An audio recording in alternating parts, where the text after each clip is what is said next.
Hi everyone, I'm here today ready for my next journey. Today I'm taking a journey I've been talking about on the channel for a long time, down to the Isle of Wight. On hopefully the ferry, the Victoria of Wight. But alas, there's already problems appearing. Trains are cancelled and there's none running today to Portsmouth Harbour due to a signalling fault there. And some of the Isle of Wight ferries are cancelled as well. It looks like the St Clair is out of action. So, on a journey fraught with complications, we'll start and we'll see what happens.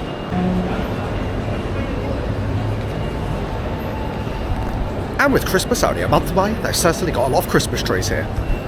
Now, first of all though, before we do anything, we'll head downstairs to the sidings and find the Wetherspoon's breakfast. And with that, welcome to Carl's Travel Channel, where every journey costs less than £200. Please sit back, relax and enjoy the ride. And always remember, the nearest exit may be behind you. Today I go for the slightly more conservative, traditional sized breakfast, but can you spot which item has been added? Let me know in the comments below. And of course, the unlimited coffee refills. And as much as you can say with coffee, cheers, and here's to the start of another exciting trip. Well, the Wetherspoon's breakfast done, and that was already rather good, so now it's time to head off and see what chaos awaits on the trains. And please remember to like and subscribe, it really does make a difference, or follow my Instagram.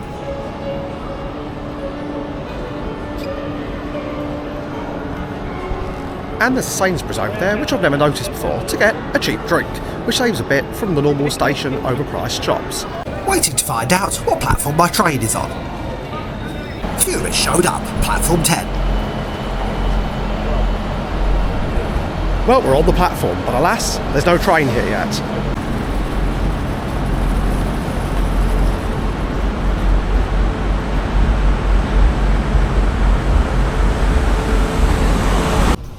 On board nice and easy, and so, here we go. Note, Oyster, contactless payment cards and Freedom Passes without a suitable extension are not valid on this service.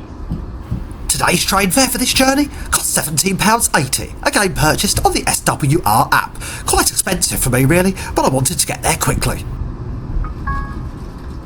Being a budget travel channel, I always try to keep the costs down. There's certainly a lot of mobile phones on this train. A look around the not so busy carriage so you can see how it looks. Some PowerPoints over there for charging your devices. We head out of London into the countryside, and in case you're wondering if someone's following me, no, it's my friend Phil who's joined me for the trip. Well, amazingly, this train is still on time, and about half an hour to go. As on previous journeys, we meet up with southern services on the coastway and a Havant, and the long crossing out onto Portsea Island. Soon enough, we enter the approaches to Portsmouth and Southsea Station. And of course, Portsmouth Harbour Station today has been closed for a signalling fault for up to 24 hours, so we're here at Portsmouth and Southsea. Off and into the ticket hall. Now there's a little screen up here showing the buses. I just need to work out where the stop is to complete the journey. And here we are, bus stop G, which runs approximately every 5 or 10 minutes. Nice and safely on board, and because the trains were cancelled today, the bus driver accepted our original train ticket, so the journey was free.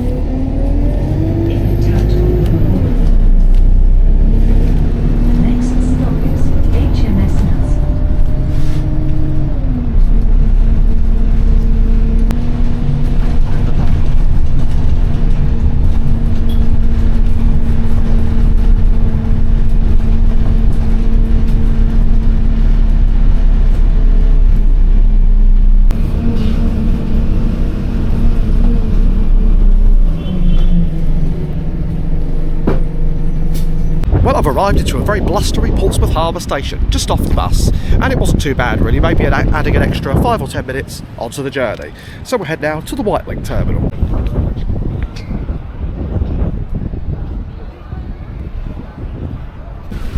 Crossing over the canal side at Gunwharf Quays, heading towards Wightlink.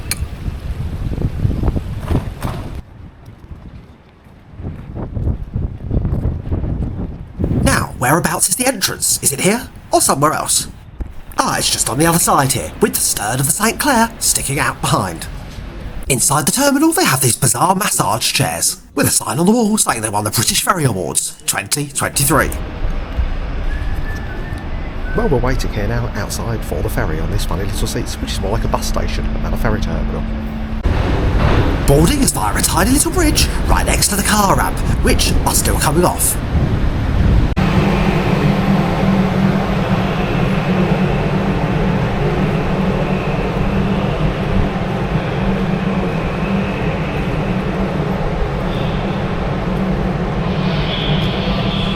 And welcome aboard the Victoria of Wight.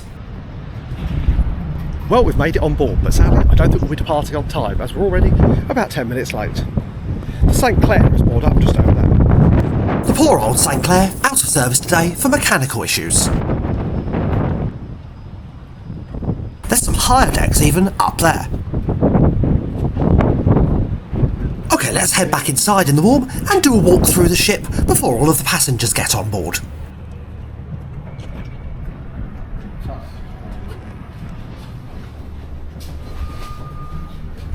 Nice, easy to use, outside doors at least. This is up on the top floor, deck 5. We enter through the rear lounge and seating area. Plenty of waste and recycling bins to throw away your old trash.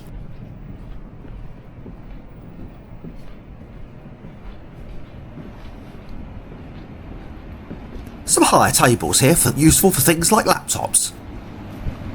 The area to the left here with the machines, I'll show you a little bit later on in more detail.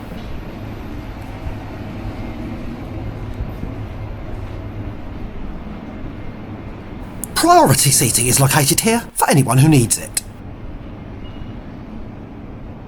And how much did I pay for today's ticket? Well, it was an incredible £9, reduced 50% off in a Black Friday deal. Really a good bargain.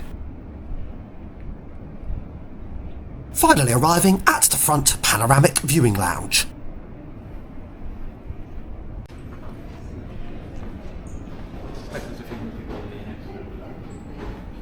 Let's go and have a look downstairs on deck 4.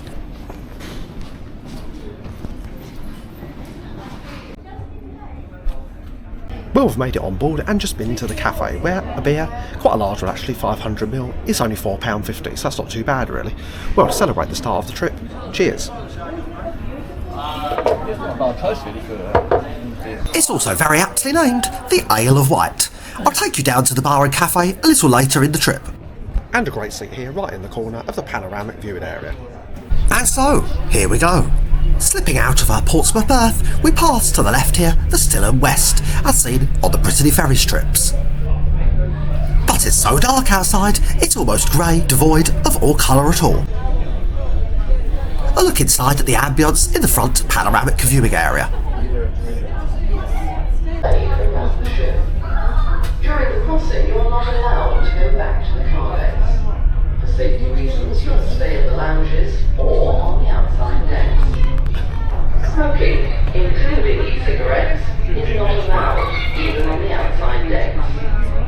Please supervise your children while you're on board, and for security reasons, please keep your personal belongings with you at all times.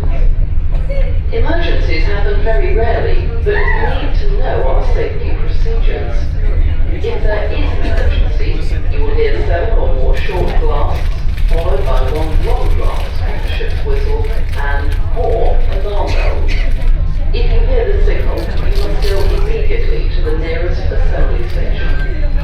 You can find the assembly stations in the front and rear of the passenger lounge on deck 4 and deck 5. Look for the square green and white signs with... We wave goodbye to Portsmouth and its iconic Spinnaker Tower. The Victoria of Wight was launched and went into service in 2018, and with 1,000 passengers, it's the largest ferry to regularly sail on the Isle of Wight route. As we enter the open channel, the fun really begins, and the ship begins to lurch from side to side.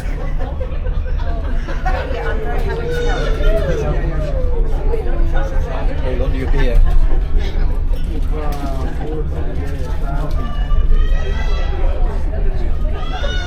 You can really now see the horizon bobbing up and down either side.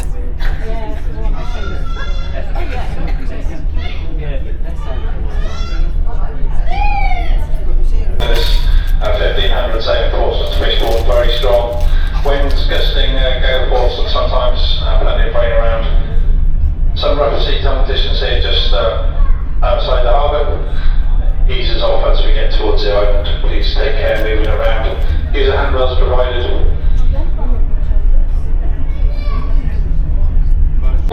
Approximately 15:55. Whilst on board, please make use of the facilities in the lower lounge. We have the wine taste shop where you'll find the chief steward, Richard and his team, assisting me on the bridge today, Chief Officer Andrew. Anytime you have any questions or concerns, please ask a member of the crew, we'd be happy to help. Relax and do crossing, call back to your vehicles before arrival in Fishbourne. Do apologise for the disruption on the service today, but technical problem with car ferry St Clair.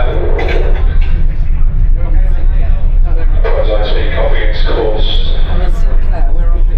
Thank you for your attention. Thanks for travelling with Wightlink. One of the two white rider catamarans is now flanking our left-hand side, heading up to Ryde.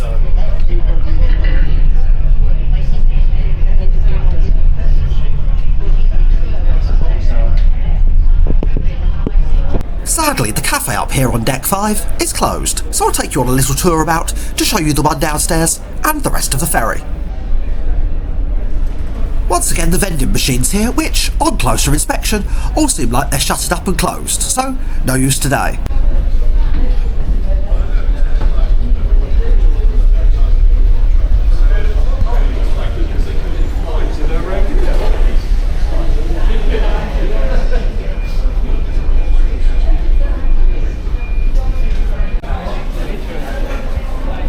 Here is the main cafe area, open today on deck 4.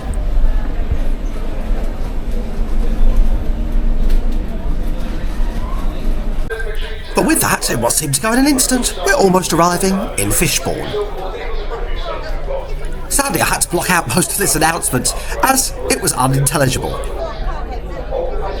Nevertheless, the journey time was only a quick 45 minutes, and we're running almost on schedule, maybe 15 minutes late. Smoking, including use of e-cigarettes and vape pens, is not allowed anywhere in the vessel, unless included inside your vehicles. About the captain crew, the deck control was first today on the Victoria White. I wish you a safe, pleasant onward journey. After a very quick crossing, sadly, it's time to go. This vending machine is actually in service. And as it says, pets are only allowed in designated areas. Literally waiting to leave the ship between the cars. I've never had this arrangement before on a ferry. Fortunately, they're back onto the safety of a pavement as we ascend up the ramp into Fishbourne.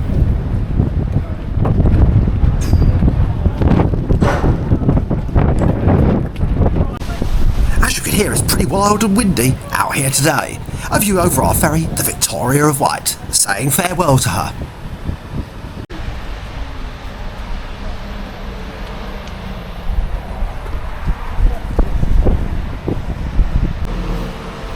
About a 10-minute walk up the road, to the left of the junction is the bus stop here. Fortunately, during normal hours, it's a very frequent service, around once every 10 minutes. Pause the video to view the timetable.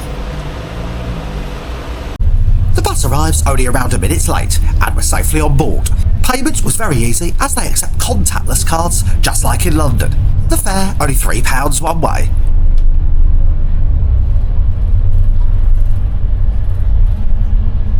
In only half an hour, we arrive at our accommodation, the Travelodge Ryde. Well, I've made it to the Isle of Wight and my Travelodge room, and it's one of the modern design Travelodge rooms, and actually it's really rather nice, with a big fat wide double bed and a desk here and facilities and tea and coffee maker, which Travelodge always seem to provide, which is really good.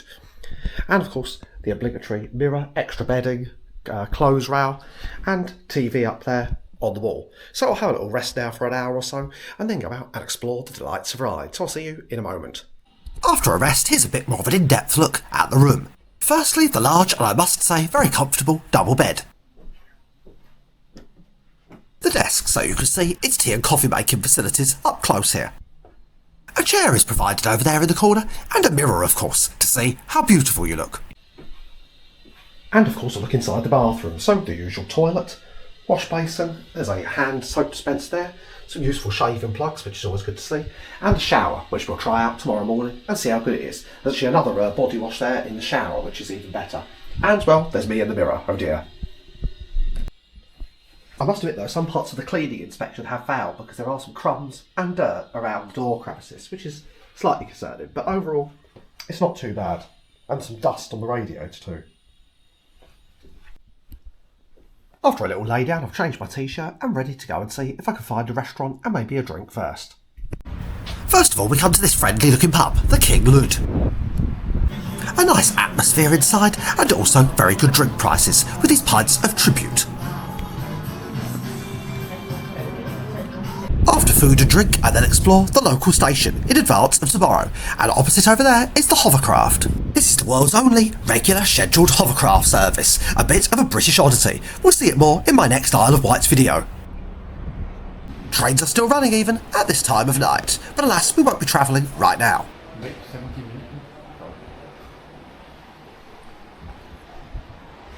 To the right over there is the ticket booth, which we will utilise tomorrow. I have a search on here of the ticket machine to see if I can find the secret Island Rover ticket, but after much searching about, sadly, it's nowhere to be seen. We'll have to go to the ticket office tomorrow morning to see if they can sell it to us there.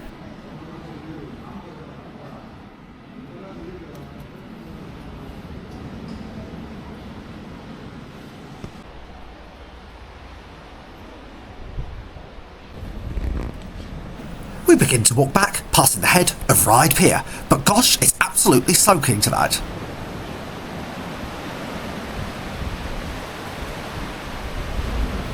I don't think I will be venturing out there this evening.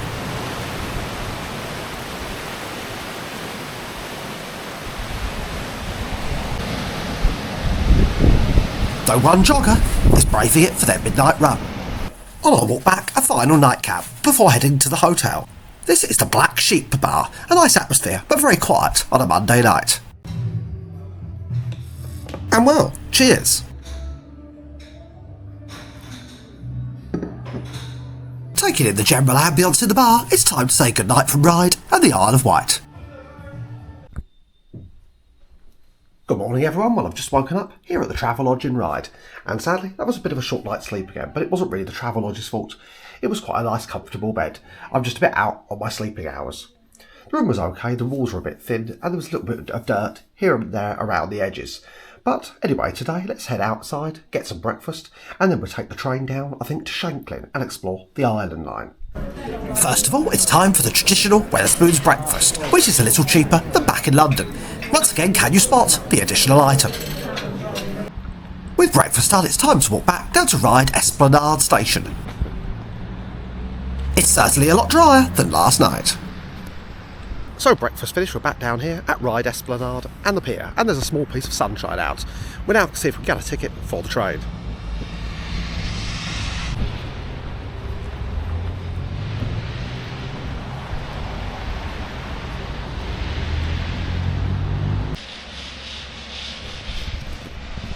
Well, we're on the platform waiting for the 12:06 to Shanklin, and we went into the ticket office and they do sell the elusive day ranger ticket for the island, which is not advertised and it's not on any of the ticket machines or it's not on any of the online apps. You can only buy it in the ticket office, so it seems kind of pointless really in existing. But that's the state of railway, sadly, in the UK. However, anyway, let's enjoy the journey and see how it is. A quick view here out to the pier. As we wait for the train, a large container ship passes in the distance, heading towards Southampton.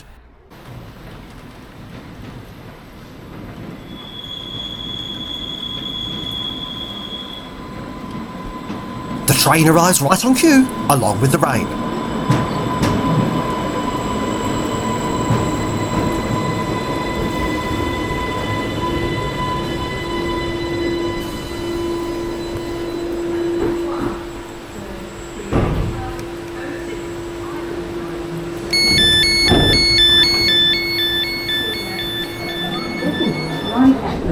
This train is for Shanklin. The next station is Wightlink Ferry. Mind the gap between the train and the platform. Now, if you're a Londoner, do you recognise these trains? And it's like being back on the underground. Yes, they are the old D78 or 1978 District Line trains, withdrawn from service in 2017. We pull into and out of our first station stop, Ryde, St John's Road, which is also where the depot is located.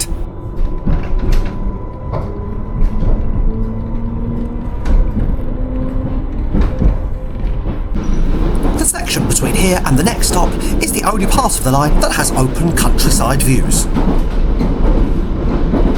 I forgot to say earlier on that the elusive Island Line Day Ranger ticket cost £7. Not too bad value really, but it's only just about worth it if you make 2 or 3 trips.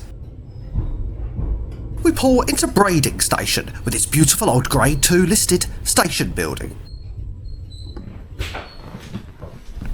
As you can see down there, this station has an extra track to allow trains to pass, added in 2019. Shanklin. The next station is Sandown. Mind the gap between the train and the platform. Mind the gap. The abusive behaviour towards our teams will not be. Thank you for travelling with Island Line. If you see something that doesn't look right, And that's it, we've made it to the end of the line at Shanklin, and as you can hear, the announcements are just like back home.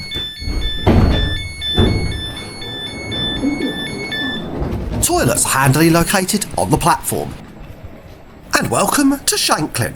As we walk through the town, we pass one of its many beautiful old churches. And it has a vast array of traditional guest houses, which line the cliff tops here. A likely cause for these construction works here, most of this area is eroding fast, and the coastal path is falling into the sea.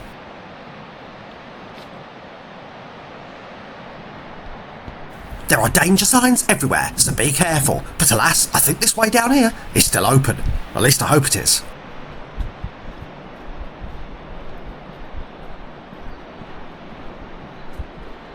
Phew, this area is okay, and we arrive past the newly reopened Chine-In pub.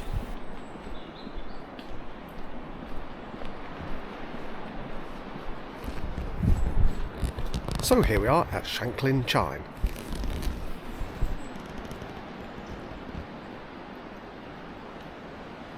This really is a truly beautiful and stunning setting. We stop inside the Chine-In for a glass of Pepsi, where we met the very friendly owner who came to chat to us and tell us about the newly reopened pub. Oh, look, it's fun.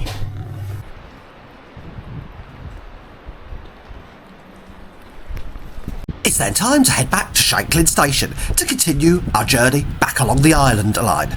Arriving at the beautiful old Grade 2 listed building, opened on the 23rd of August 1864.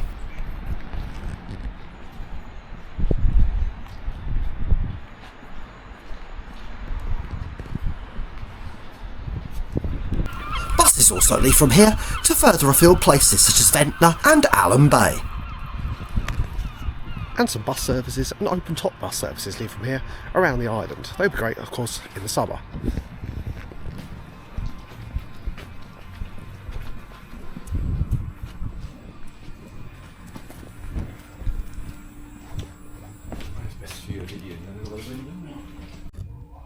A close-up of the charging points and USB available on board, but alas, it did not work. And off we go again for our next little adventure on the Island Line.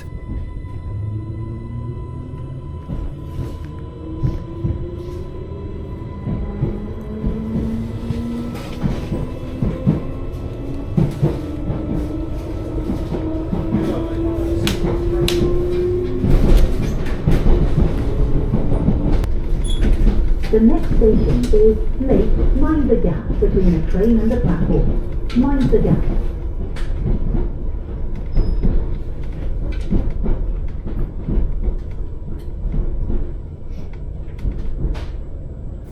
We pull here into Lake Station, which bizarrely is one of the newest on the island, opened in 1991. It has only a single platform, hence why you cannot see it from this side of the train. I've speeded this section up as we continue on our way through the large urbanised area between Shanklin and Sandown.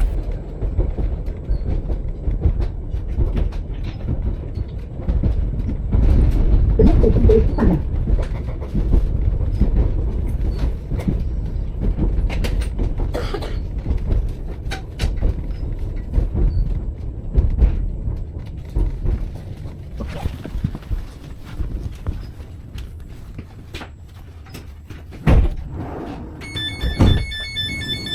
You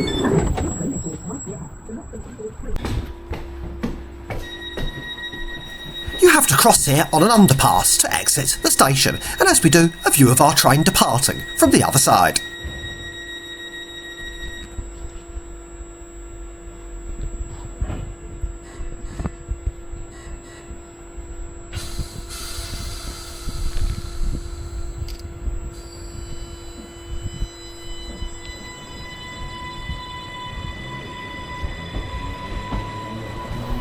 And a very nice touch here, an old and a new style Island Line tube train used as plant growers. We head down to the centre, passing one of the quirky little shops like here at the Rock Shop. And another here selling large Cornish pasties.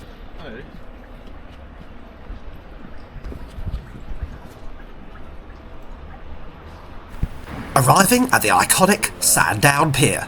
The pier opened on the 29th of May, 1878. It even survived a fire which broke out in 1989 and reopened in 1990. So we've arrived down here at Sandown Pier, and it really is quite nice actually. It has an old amusement arcade in the central front part and apparently a bar, which we'll go and check out. The weather, very, very wet all day, but there's a brief respite from the rain.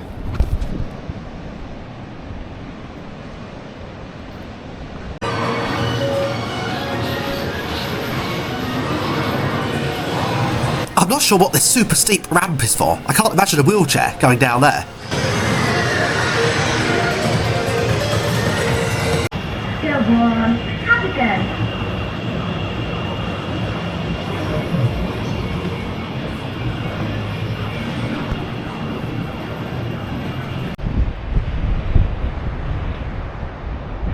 Located here, right next to the pier, is possibly the best located hotel in Sandown, the Premier Inn. Alas, we didn't stay tonight, but I would recommend it as a good location.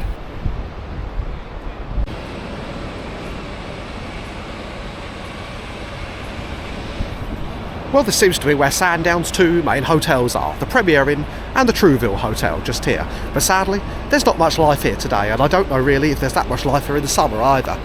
Maybe if you know, please let me know in the comments below. Well, there's another hotel here, just behind me, called the Ocean Hotel, which has all of its windows open and is ideal for those who like the outdoor side of life.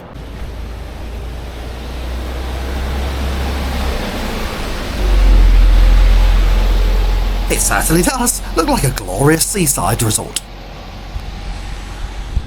Certainly looks very salubrious.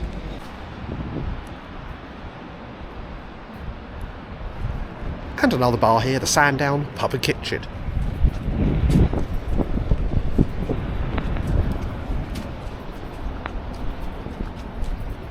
You could come here apparently for Fish Friday. The corner here by the pier is the Pebbles Cafe and Ice Cream Parlour. I certainly don't think today though is the right weather for ice cream. And as we head up the hill, Flanagan's Bar and Cafe for foods. Sadly though now we are running out of daylight hours, so we need to head back to the train. Approaching back through the car park into Sandown Railway Station and its nice old building. This station opened on the 23rd of August 1864. Yes, that's right, for those with a good memory, the same day as Shanklin's. Well, I'm back at Sandown Railway Station, waiting for the 4:14 PM train back to Ryde Pierhead, where we'll take a ride up the pier and see how that is. It's very wet here this afternoon, but we'll save ourselves in the shelter. As you can see, the train is due in 6 minutes' time, and on the other side of the station there's not very much.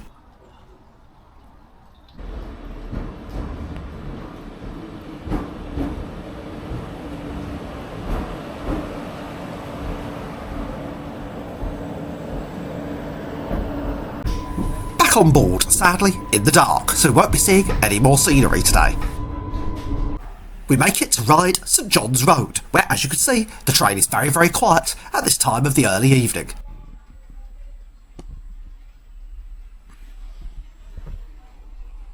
We've almost arrived at Ryde Pierhead, just one stop to go, and for some reason every time the train pulls into a station, the brakes smell very strongly of a burning smell, which I've never known before in the UK, except on an HST.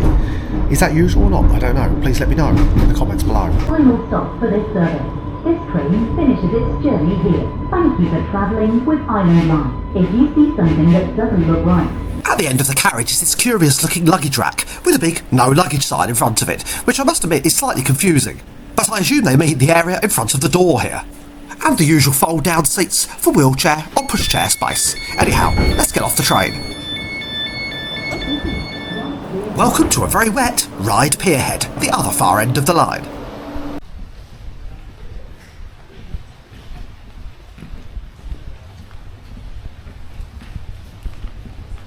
It certainly is absolutely soaking out here on the Solent this evening.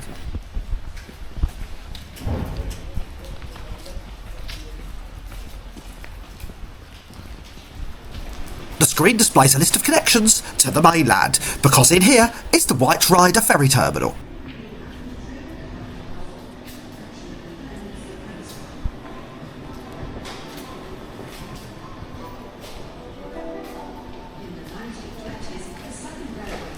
And to the right here is this fascinating old exhibition for the Isle of Wight Steam Railway. They replaced the ageing electric trams with two new petrol engine tram cars, built by the Drury Railcar Company. The two Drury cars were single-engine and always ran with the driver facing towards the shore, which meant that they had to be driven backwards up the pier. After running through the buffers at the pier head several times, marker lights were installed to remind the driver when to brake. The Drury tram cars were driven. Outside here is a vast car park at the end of the pier for White Rider customers. I think it must be the only park and ride car park on the end of a pier in the country. Well, sadly, that's all we have time here for, so it's back on the train again, back down the pier.